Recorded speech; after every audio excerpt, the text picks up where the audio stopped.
Thank you, Chief Minister, and assembled dignitaries. I hope I don't have to run through the entire list of your excellencies and everything.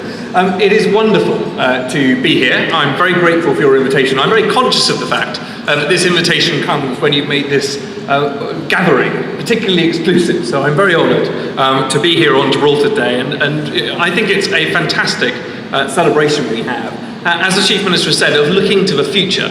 And not just focusing on the past. It's magnificent to see so many distinguished guests, and I recognise beyond the lights a number of parliamentary colleagues here in this room to celebrate Gibraltar.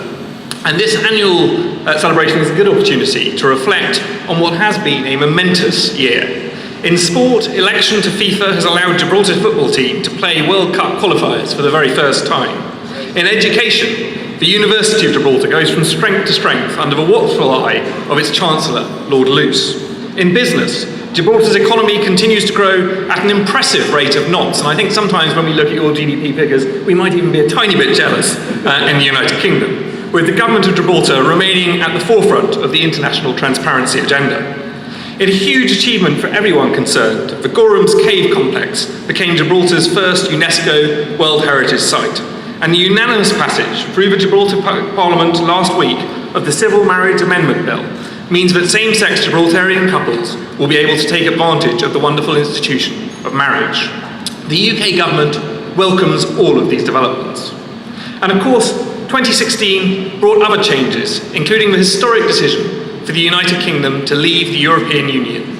At the outset, I want to be absolutely clear on behalf of the whole British government that this does not change anything when it comes to the UK's continued commitment to Gibraltar. The United Kingdom remains committed to maintaining our position on sovereignty.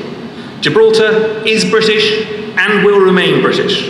As the Foreign Secretary has reiterated, we will never enter into arrangements under which the people of Gibraltar would pass under the sovereignty of another state against their wishes. Furthermore, the UK will not enter into any process of sovereignty negotiations with which Gibraltar is not content. The United Kingdom also remains committed to maintaining a strong UK armed forces presence in Gibraltar, and I want to take this opportunity to pay tribute to the exceptional men and women of the British Forces Gibraltar, who do so much to secure the safety and prosperity of Gibraltar and the United Kingdom. I'm also delighted that we have attending this evening's reception our Minister for the Armed Forces, Mike Penning, and Air Vice Marshal Edward Stringer, who I know would also want to pay their own tributes. So the UK's commitment to Gibraltar has not diminished. You will see that reflected in the way we approach negotiations with the European Union on the UK's exit. This means two things where Gibraltar is concerned. First, the UK government recognises Gibraltar's particular priorities. We understand that a well-functioning border is vitally important, and that Gibraltar values its strong trade with the UK, particularly in financial services, and the single market in services, people and capital. Second, the UK government remains committed to fully involving Gibraltar as we prepare for the process of leaving the European Union. It's important we ensure Gibraltar's interests are taken into account, and we really welcome the positive way in which the government has engaged in this process. And that is why the UK government and the government of Gibraltar have committed to discussing EU exit issues at ministerial level on an ongoing basis, building on the excellent engagement to date between the two governments. The Chief Minister kindly mentioned the debate which I faced in Westminster Hall, which was my first debate as a minister in this department, and it's a sign, I think, of the fantastic support that Gibraltar has across the House, in the Houses of Parliament. But the very first debate for our new department when it was set up should be on this issue, and that it should be quite as well attended as it was. I'm looking forward to engaging in further meetings with the Chief Minister and Deputy Chief Minister through November with my Foreign Office colleagues to carry on these very useful discussions.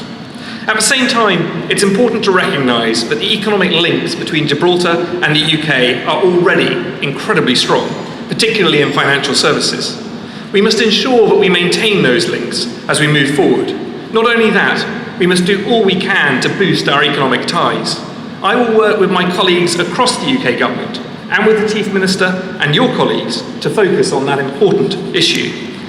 Because both the United Kingdom and Gibraltar are at our best where we work together. I know our relationship will continue to grow as we face the challenges and opportunities of leaving the European Union. And I know Gibraltar will respond to this year's momentous challenges in its usual way, with innovation, creativity, determination and spirit. I have no doubt that together we will ensure Gibraltar is stronger still. Thank you.